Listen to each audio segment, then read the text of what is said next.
This podcast may contain strong language, references of a sexual nature, and bad advice. When you've been cooped up indoors and quarantine bites, it's time for Agony Art. Lockdown lights. Welcome to Agony Art Lockdown Lights, the bite-sized version of the Agony Art podcast in which we try to solve your problems, not with our own brain power.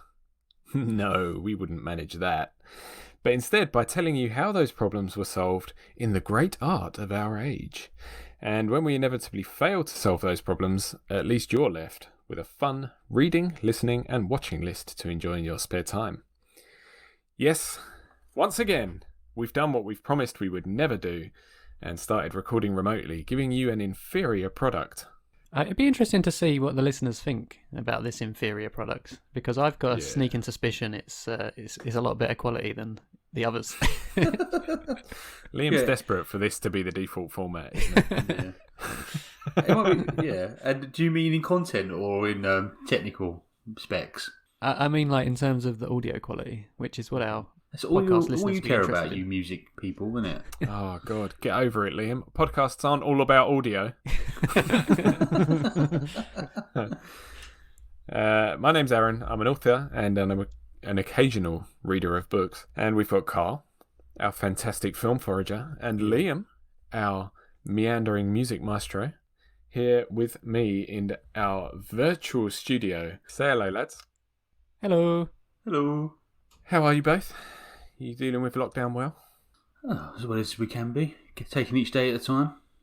What makes it much better than it was last month is the weather. Starting to get a bit better, isn't it? Yeah, I've been having You don't want to date barbecues. us, Karl. Don't reveal what the weather's like today. The weather's however it is when you're listening, listener.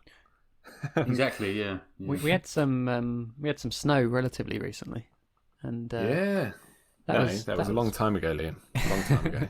That was well exciting. That's we went true, out for a walk in the snow. Made a mini snowman.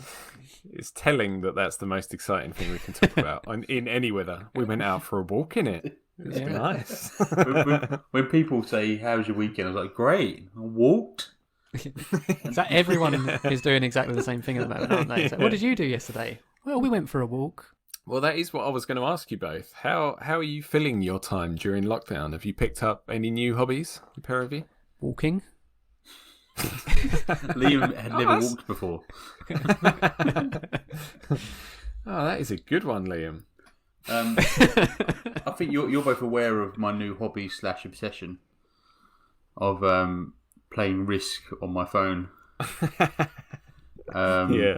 Yeah, to a point where it's a little bit troubling. Haven't you been spending real life money on Risk tokens, virtual Risk tokens? No, I did the one-off payment of $12.99. Oh, to take away ads and unlimited tokens. I mean, when you compare that to the cost of the actual Risk board game, it's not a bad deal. No, because I've got two versions of that as well. So it's, and have you had $12.99's worth of enjoyment out of it, Karl? I think I have, although it's getting to a point now where I think it is an obsession where so it's like an online multiplayer. You play people from around the world, and I've started to recognise people I played before. Well, as hobbies go, Karl, I think that's fair enough. What can we do? As we say, it's either go for a walk or do that, isn't it? I've been making sourdough bread. I attended a sourdough webinar yesterday for a tenner on BBC Good Food. Best £10 I ever spent. It was that or unlocking the ads in Risk. But I didn't know they did cooking webinars. That sounds like a really good idea. It was actually really good. I wanted to learn how to stop my sourdough from spreading out on the board, and it worked. My sourdough didn't spread this weekend. Those are pretty good hobbies, guys. It made yours sound shit in the end, didn't it, Liam? You should walk and make sourdough and play Risk at the same time. That wasn't my actual answer. It was just a joke. What have you been doing? I mean, I've got quite a lot of hobbies to the extent where I think I probably need to either quit my job in order to do them all or just give up on some of them.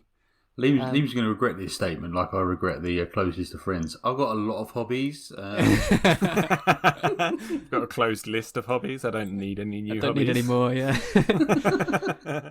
Now, before we begin, I want to make it very clear that we're not really here to solve your life's hardest problems.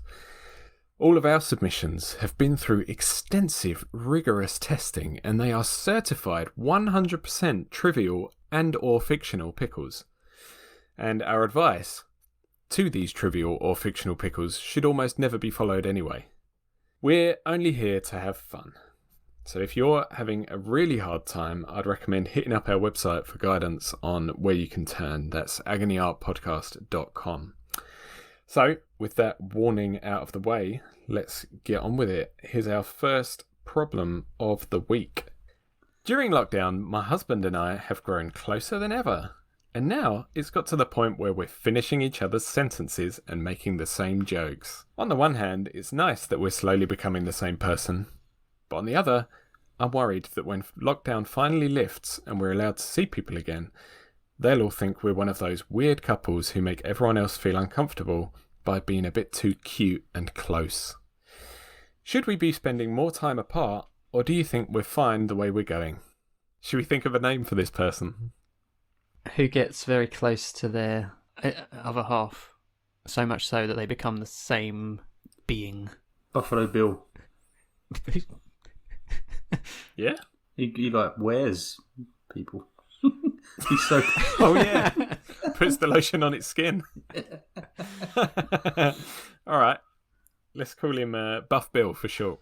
Buff Bill. Buff Bill and his husband are growing too close. Who can help them? Go. Well, mine's going to be short and sweet because it's probably quite an easy film one, but I couldn't think of anything. So, firstly, do you know where you said finish each other's sentences? What song sprang to mind? Aaron, you'll get this. I think it's crazy. We finish each other's sandwiches. That's what I was going to say. Very good. I knew you. What's that from, Liam? Yeah, it really rings a bell, but I can't think of it. Is it from Frozen 2? Ah, you went for the wrong one. Did I? Great. Damn. Yeah. Anyway. Frozen 1. Is it Love is an Open Door? Yeah. Sticking to the Disney theme, Marvel/Disney on Disney Plus, WandaVision 2021, which I know Liam's a big fan of, and Aaron hasn't seen it, and I'm going to avoid spoilers completely. Have you watched it, Karl? I haven't watched the latest episode. I'm just going to avoid spoilers in general, so I don't need to spoil it with my point. Okay, well, you can if you want, and I'll take off my headphones. You can just wave when you're done if you want. No, I think you'll be alright. Alright. It's loose plot. Alright, but if you spoil it, we're not friends anymore. Also, you've got to edit it, so that's probably not going to work. Oh, yeah. I forgot about that. I'll take my headphones off then as well. This is... It could probably come out better, to be fair. So I'm just going to explain like the loose plot and like the overall theme, which Liam can chime in on. So the first episode begins in the 1950s. Vision and Wanda are new to a suburban neighborhood in America, and they're kind of like presented as newlyweds, although they don't remember getting married or like why they're there. But they go along with it, like being a couple in this town, and everything seems great. They're in love. Work is going well for Vision. Wanda makes friends, and they seem like the real perfect couple. But all isn't what it seems, and I won't say what isn't what it seems, but it's not. And as the series progresses, things start to unravel. Like their children grow up like years at a time, which is probably quite stressful. Can you imagine that? It sounds like you're getting into spoiler territory, Karl. Yeah, well, we'll stop there. I'm not going to go into that. Yeah. But one of the overall themes is Wanda's desperation for perfection, to keep it the perfect life, the perfect couple. And the more she tries to cling on to that, the further and further away it gets. So I think that in this situation, you maybe want to not force yourself, it sounds a bit harsh, but spend some time apart and do different things, like spend some evenings in different rooms doing things you like doing, because when we get out the other side of this, where you're not together all the time, you might struggle to get that perfection that you think is perfect back, and you might create a problem that wasn't a problem before. That's true. You might become dependent on each other. Indeed. That's an interesting take on it. I've gone in a different direction. Is this going to be one of your massive stretches, Liam? Possibly. I mean, I'm not really sure that there's a problem here. I'm just going to come out and say it straight off the bat. So there's that bombshell. Deal with it. Whoa! It's not the most shocking bombshell I've ever heard. Number 4 will surprise you. Top 10 Agony Art bombshells. I just think that if you're really happy in each other's company and it's all going really well, why do you care what other people are going to think? And I think Avril Lavigne would agree with me. In 2002, she released a song called Skater Boy. I wish I could talk about Skater Boy. No, I'm talking about Complicated, and it's kind of about. I mean, the original context is slightly different, but it also applies here, I think. I'm thinking of it in the term of, why do you have to go and make things so complicated? Why do you have to overthink it? Things are going great. But also, if you think about the original lyrics of the song, Avril Lavigne talks about this partner she has who is essentially pretending to be someone else when they're in front of other people. And you don't want to be that person because, you're just going to hurt your other half if you do that. And they're going to start thinking, you look like a fool to me. Yeah, in all your preppy clothes. Exactly. Take them off. So, yeah. I mean, it's simple. Simple moral. Things are going well. Don't overthink it. Don't complicate things. And you're probably going to be happy. That wasn't that much of a stretch. I'm proud of you, Liam. Well done, Liam. Liam did something well. I loved Avril Lavigne when she first came out, and I miss her. I want Avril Lavigne back in my life. And I have revisited all that recently, those years of our lives, and bought Tony Hawk's 1 and 2, the remaster. And I love that game. Is it no good now? Don't tell me it's no good now. Yeah, I'm disappointed by it. I was like, I can't wait. Then I started playing it and I was like, this is boring. I think it's crazy that you look at the old games like that, and when you played them the first time, there was like this real buzz of, this is so new, look at the graphics, they're amazing. And then you look back on them and it's like, why did we ever think this looked good? I know. I bought an N64 for like 120 quid just to play GoldenEye again. I was like, oh no, this is terrible. Well, yeah, maybe there isn't a problem, Liam. Maybe you're right. And as Buff Bill says, maybe it's not a problem that he and his husband are getting like this and they can just keep going that way. But I'm going to suggest something here. Now, in William Wilson by Edgar Allan Poe, William Wilson meets a boy who looks just like him. And he acts like him, and he's even got the same birthday as him. And I think it turns out that he's even got the same name. And this other kid, called William Wilson, follows him through his whole life, thwarting all of his plans. Like, I think at one point he wants to sleep with a married woman, and this other William Wilson's like, maybe you shouldn't do that. And stuff like that. So, yeah, exactly. He's just like, watch it. He's looking out for him, really, but William Wilson resents him so much in the end that he stabs him to death. And the suggestion we get from that is that maybe you do need a break from each other because, if you spend too much time around someone and you get too close and it becomes kind of too close an atmosphere, maybe resentment can start to form. And, maybe you'll end up stabbing each other to death. Now, in the story, when he stabs his double, he looks down and finds that he himself is bleeding. So I think the implication is that the other kid was actually his conscience. And that when he killed him, he was actually killing himself. Because the plans that he was thwarting were always a bit naughty, like, sleeping with a married woman. So that bit isn't really applicable to you, Buff Bill. But the rest. Liam, do you remember when a boy joined our primary school with the same name as me? I do, yeah. You didn't kill him, did you? No, well. Do you see him now? He was my conscience. Well, he had a different name, but then he changed his surname to the same name as mine. What, to be like you? I don't really know. Are we going back into single white female territory? Yeah, I think we are. And he grabbed my puppy, right? It's very strange. I had to be known as Karl D with my middle name instead of. That's a bit out of order. You were the original Karl. He should have had the different name. You just doxed me, didn't you? You did. Did I? Yeah. It's alright, I'll beep that out. Yeah. Karl, beep. You're right though. Yeah, I was the original, and I remember coming back from holiday, and he was there when I come back from holiday, and my friends were like, "Carl, there's a new Carl," and I went, "I'm the real Carl." I remember it vividly as a 6-year-old. I remember it when we first started secondary school, because at primary school, me and Karl didn't really know each other that well, and we became good friends in like secondary school. Did we? And okay, and we did. And I told Karl that I actually thought that he wasn't Karl, the original Karl, and he was outraged. That's the first time you sort of went on a friendship break, isn't it? Yeah. It is, yeah. We started spending time apart, just to...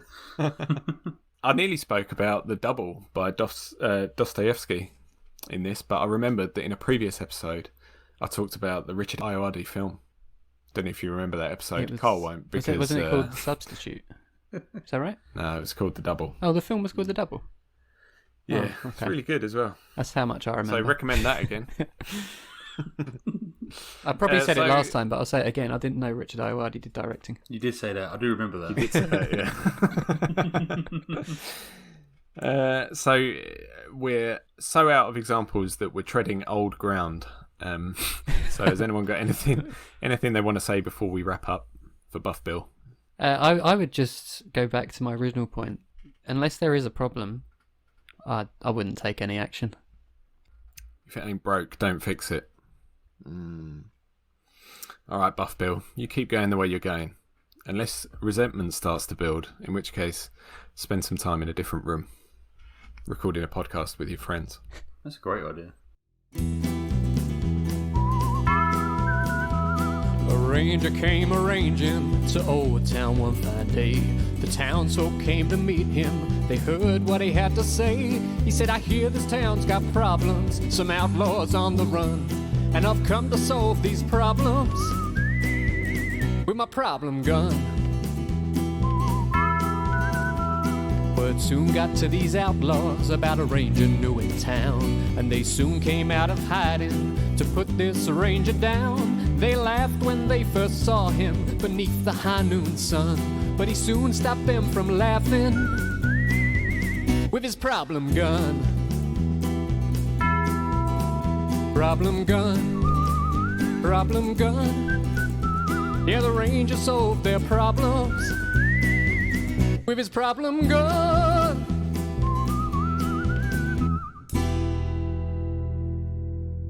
Problem 2, second problem of the week. Let's go. My pet parrot knows some very rude phrases that my family finds hilarious. Problem is, I can't attend a Zoom call without my parrot shouting, "Shit on it!" What can I do? The age-old problem. I think you can get TikTok famous off of this. That's true, yeah. Start up a TikTok account. Does TikTok famous pay good money? I doubt it. I always think that about Instagram influencers. Like, they get given free shit, like, I don't know, skincare treatments and fucking books to review, for instance, because I follow a lot of book reviewers and stuff. But you don't get paid for that shit, do you? So, is it really worth it? Yeah. Selling your soul to the gram. But it's probably quite a lot of effort to get free skincare stuff, isn't it? Like, it does, unless it becomes currency one day. It seems not worth it. In a post-apocalyptic land where we trade hand cream for hand jobs.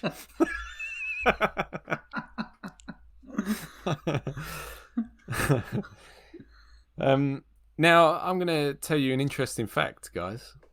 And I didn't know this. I'm a big Batman fan, as I think we all are. We're all Batman fans. Are you a Batman fan, Liam?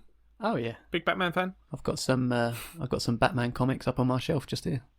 Now, Batman's had quite a few sidekicks, as we know. And some of them have been just as embarrassing as this parrot. Jason Todd is an example. I didn't know this, but he was so bad and so unpopular with the fans that in 1988...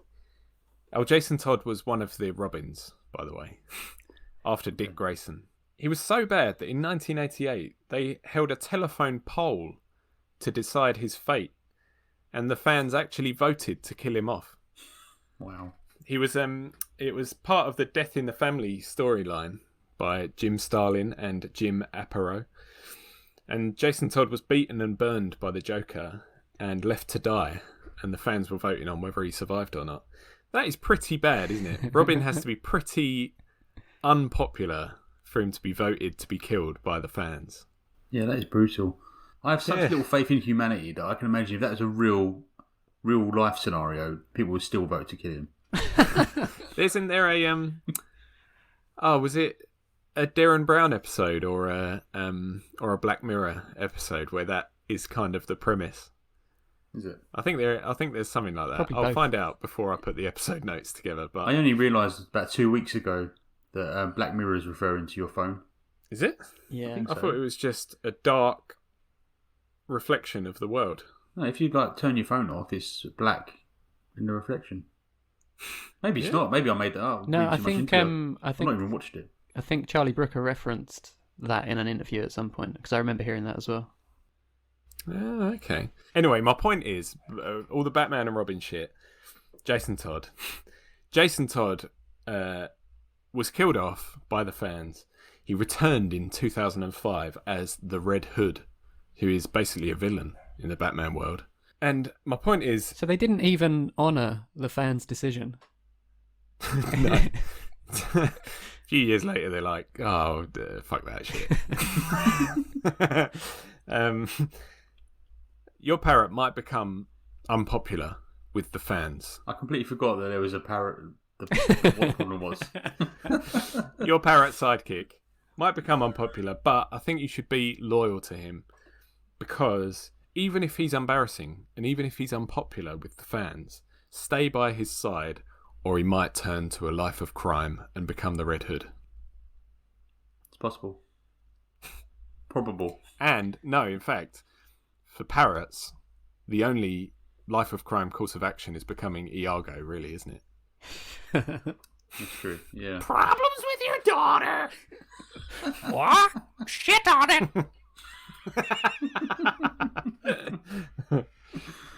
That's all I've got. Interesting. I've got. It's technically a book because it's a comic book, so Yeah, I'll take fuck that. you. I Go on, mean, I'm along the same lines with you there a little bit. Not that he'll resort to a life of crime, but I think there's a bit of I think there's a bit of sense. Oh fuck! I don't know what word you're trying to say. Sensitivity. I think there's a bit of censorship going on here. Your parrot is a living, conscious being, and if it wants to express itself in this way, then just let it be. Why not listen to it? And there's a group called the Rivingtons from. I thought your song was going to be "Let It Be." Then I hadn't thought of that. That might be better.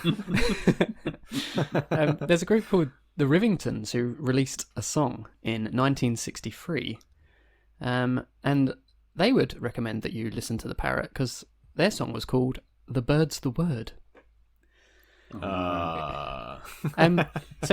I did a bit of research about this song because I didn't really know much about it, and this version that I'm talking about here isn't the version that probably you've heard, which made you go, "Ah." Oh, okay. in The Sopranos. What?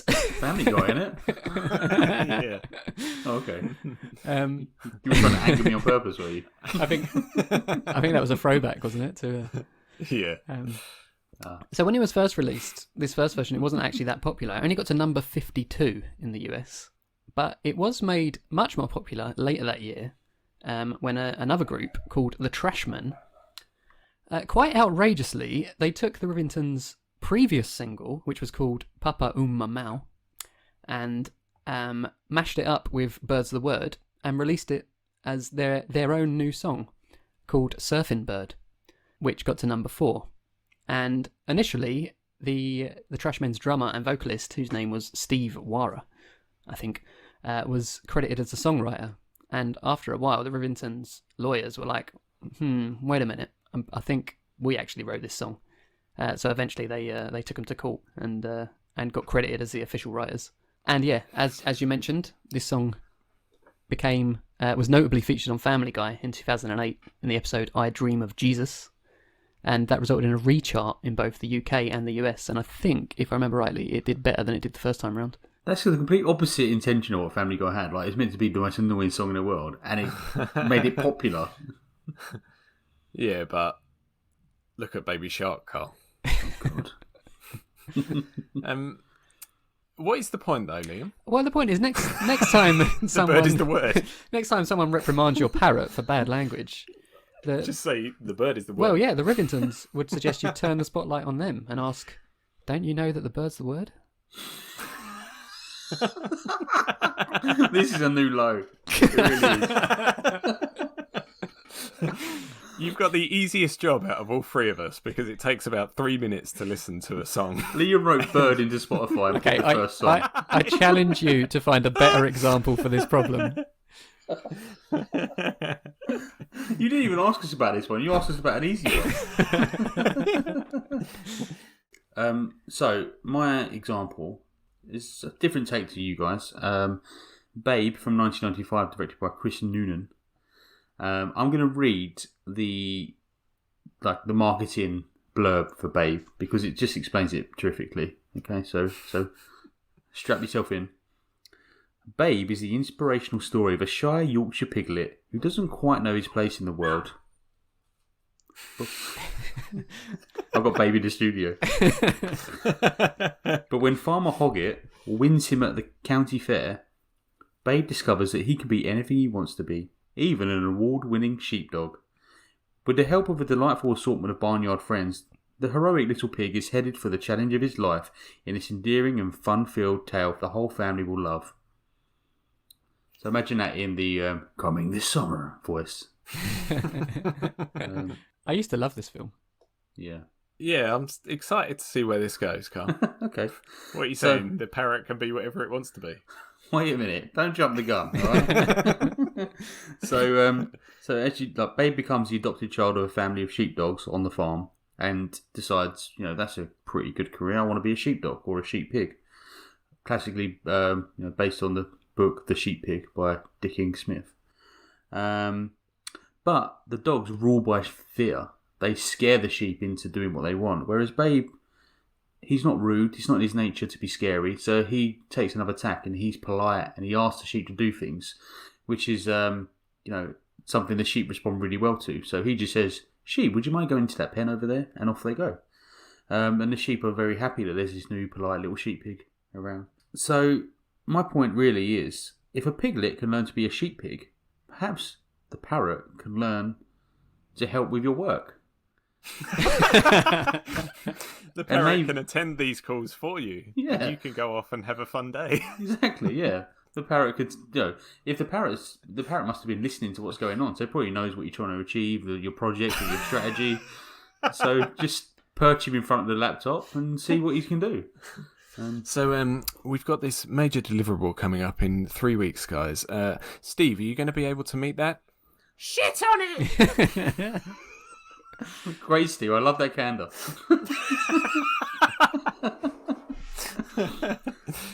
Oh yeah, I see your point, Karl. I've got a couple of facts about Babe, which are quite interesting. This crushed me when I learnt this, that 48 piglets were used for shooting. I thought there was one they special shot little them? pig. No, they were... I was desperate for there just to be a little pig that was so talented. Yeah. But there's 48 And of them. could speak. Yeah, exactly. Each of these 48 little piglets had to have a little toupee attached to their heads. And Does Babe have a toupee? I don't remember that. he's got a little toupee. He's got a full head of hair, Liam. I'm going to have to Google this. He's got a man bun. Pig bun. Pork bun. USA pork sales dropped 20% after its release. And Quentin Tarantino called Babe one of his favourite films of 1995. Okay, so Google. Quentin Tarantino. That's quite remarkable. Yeah, Googling Babe brings up some interesting results. Maybe that wasn't the best idea. You didn't Google sexy babes, did you? Babe with little hair.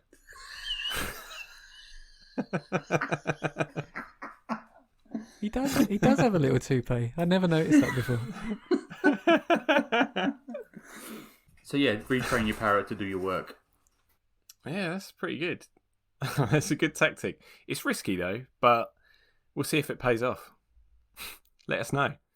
So we've got Karl says, train your parrot to do your job for you, trying not to use any swear words as he goes. Nationals go out. Fuck's sake. Liam says, the bird is the word.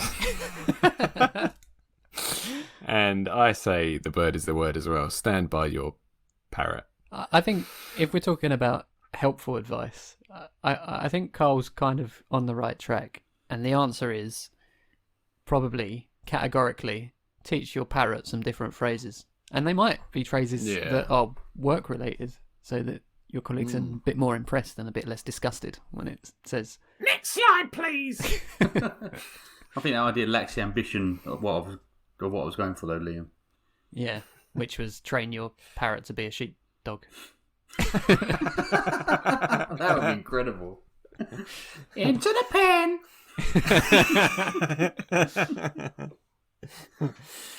All right. Pretty good, guys. I think we've done a good job of absolutely murdering that problem. Well, that's what we're going for with this podcast, isn't it? Pretty good content. Not great, just pretty good. Yeah, I think we're out of examples for that problem and out of examples for the week. So we got time for today. Check the episode notes or agonyartpodcast.com to find links to all the media that we mentioned today, and for a link to the Agony Art Spotify playlists, where you can listen to all of the songs. If you've got a problem you'd like us to attempt to solve, you can reach us on our group Instagram and Twitter accounts at Agony Art Podcast, or on the submissions page on our website. I would like to thank our regnant... Our regnants.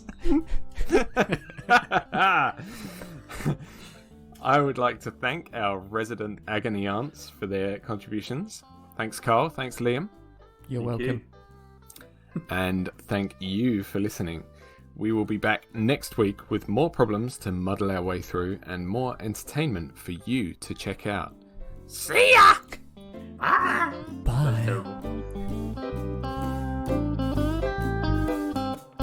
But I'd suggest keep it light, 'cause their advice can be shite, and they won't be held liable.